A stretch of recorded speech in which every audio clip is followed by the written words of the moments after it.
আপনি হাউটা ক্লিয়ার করুন কিভাবে, তাহলে সেটা কিভাবে করা যায়। তাহলে আইএমসি করতে হলে যে ফিফথ পি আপনাকে জানতে হবে। পি ফর প্রোফাইল, কোম্পানির প্রোফাইল ডিটেলস জানতে হবে। পি ফর প্রোডাক্ট ডিটেলস জানতে হবে। পি ফর প্ল্যানটার ডিটেলস জানতে হবে। পি ফর প্রোগ্রাম সম্পর্কে আপনাকে ডিটেলস জানতে হবে। আর পি ফর প্রেজেন্টেশন কিভাবে করা হয় এটা আপনাকে জানতে হবে। জাস্ট আপনি টাচ করে আসুন, ডেফিনেশনে দেওয়ার কোনো দরকার নাই, কারণ আপনার প্রোগ্রামটা হচ্ছে IBM programme. Business plan, product, অত ডেফিনেশন আমি আসবো না।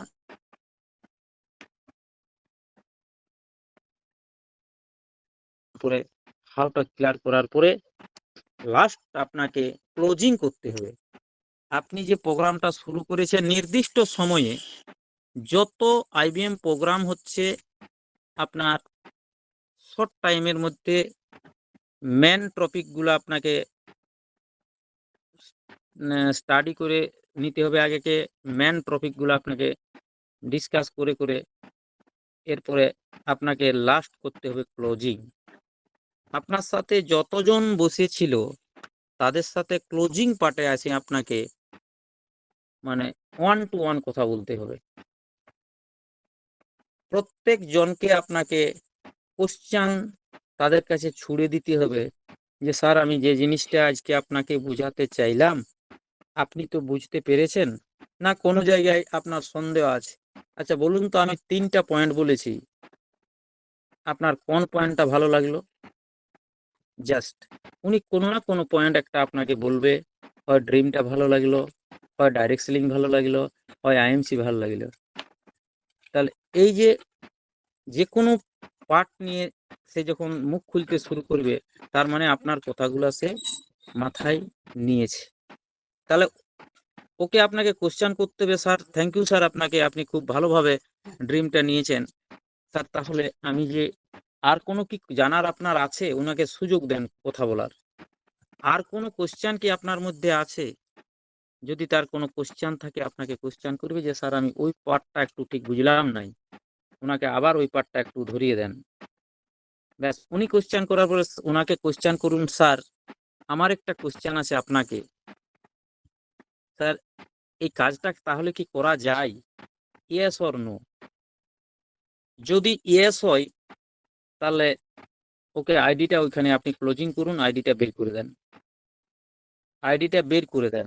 আর যদি নো হয় তাহলে কোন পয়েন্ট কোন জায়গাতে তার নো হলো সেই নোটাকে আপনাকে আবার রিপ্লাই করতে হবে, আবার তাকে ডিসকাস করে দিতে হবে তার নো হওয়ার কারণ কি, কেন সে নো করলো। কোনো না কোনো তার মধ্যে কারণ আছে, সেই কারণটা নিয়ে আপনি, সবার একরকম কারণ হয় না, এইভাবে প্রত্যেকের সাথে আপনার ক্লোজিং পার্টে আপনাকে 1 to 1 কথা বলতে হবে। এবং যতজন উপস্থিত আছে, নতুন উপস্থিত যারা আছে তারাকে আপনার কাছে আসিছে তারা কিছু জানার জন্য, তাহলে এখানে জানাটা যদি তার সঠিক হয়ে ইয়েস হয়ে থাকে তাহলে আপনার ডিউটি হলো স্যার একজন লিডার হিসাবে তারাকে জয়েনিং করে দেওয়া। তাহলে এই ক্লোজিংটা আপনারা আইবিএম এ করেন নাই বলে মিটিংটাকে শেষ করে দেন না, কিন্তু ক্লোজিং পার্টে আপনাকে আসতে হবে, তারাকে জয়েনিং করাটা আপনার কাজ। দ্বিতীয়ত হচ্ছে এরপরে আপনার 0% যারা এসেছে তাদের সাথে আপনি আবার 1 to 1 তাদের সাথে ক্লোজিং করুন যে স্যার আপনার তো, আমি আইবিএম এ ছিলাম, আপনার তো জানা আছে ব্যাপারটা, আপনি তো এগুলা জানেন, তাহলে এই মাসে আপনার কত বিধি হবে এবং কটা নিউ জয়েনিং করবেন, ওর কাছে একটা টার্গেট বানিয়ে ওর সাথে ক্লোজিং করুন। এইভাবে 10%, 20%, 25% আপনার ডাউন যোজন আছে, যদি 30% থাকে আপ টু 30% পর্যন্ত আপনি ক্লোজিং করুন। ক্লোজিং করার পরে লাস্ট হচ্ছে আপনার, যেটা আমরা বাংলায় বলি উপসংহার, মন্তব্য আপনার লাস্ট, আপনাকে উপসংহারটা স্যার টানতে হবে। উপসংহার কি এসছে? আপনার এই জার্নি লাইফ, এই আইএমসি লাইফের জার্নিটা আপনি স্যার 5 মিনিট একটু জানান আছে উপসংহারে। আমিও যে আপনার মতো একদিন নতুন ছিলাম, আমি আমার এক বোনকে এখানে এই ধরনের একটা মিটিংয়ে আমাকে নিয়ে এসেছিল, আমিও সেদিন আপনার মতন কোনো কথা বলতে পারিনি। আমি সেই বন্ধুর সাথে এখানে জয়েন করেছিলাম। জয়েন করার পরে স্যার আজকে আমি এই জায়গায়, আমিও ভাবতে পারি নাই যে এখান থেকে এইভাবে ড্রিম পূর্ণ করা যায়। আমি এখানে মাসে 5,000, 10,000, যে যতটুকু ইনকাম করেন সঠিকভাবে, যদি 200 টাকা ইনকাম করেন, অডিয়েন্সকে আপনাকে জানাতে হবে যে স্যার আজকে আমি এই বিজনেস থেকে মাসে 200 টাকা, 2,000 টাকা, 20,000, 50,000, লাখ টাকা স্যার রোজগার করছি।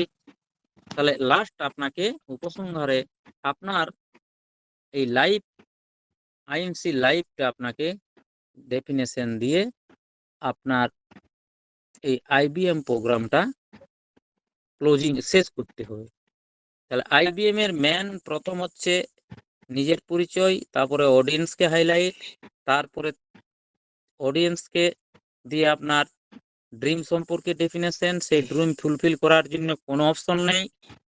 আর আপনার যে দুটো অপশন, জব অ্যান্ড বিজনেস, দুটাকে ডেফিনেশন দেওয়ার পরে আপনারা ধীরে ধীরে ঢুকে যাচ্ছেন direct selling. Business meet IMC business, মানে আইএমসির সঙ্গে কিভাবে সাক্ষাৎ হবে আপনাকে, মানে আদি পর্বতে ধরতে হবে।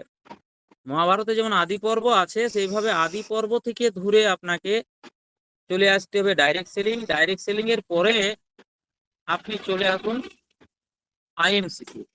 আইএমসিতে চলে গেলেন, আইএমসিতে ইন করার পরে মিট হয়ে গেল আইএমসির সাথে।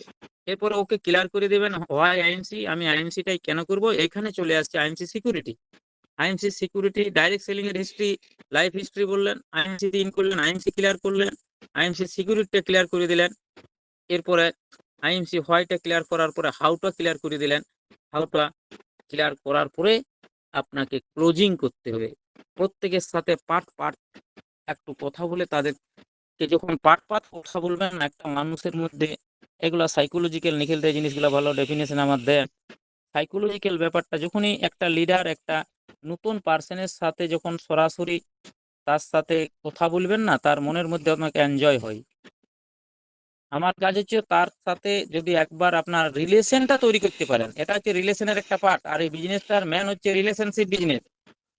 তার সাথে যখনই আপনি ওয়ান টু ওয়ান কথা বলেন, ধরুন দীপক নামে একটা ছেলে আমার সাথে নতুন ছেলে জড়িয়ে আছে, তাহলে তার সাথে যখন দীপক বাবুর সাথে স্যার, এবং যে বয়সের, যদি আপনার আমার থেকে বয়স বেশি হতে বা ছোট হয় না কেন, হাত দিয়ে যখন সম্বোধন করে যে দীপক বাবু আপনি যে জিনিসটা বললেন খুব ভালো লাগলো আপনার জিনিসটা, ওনাকে একটু প্রমোশন মূলক কথা বলে মানুষের এনজয় দিতে হবে মানুষকে। তাহলে কি হবে, ওয়ান টু ওয়ান কথা বলাতে অনেক বেশি আপনি বেনিফিট হবেন।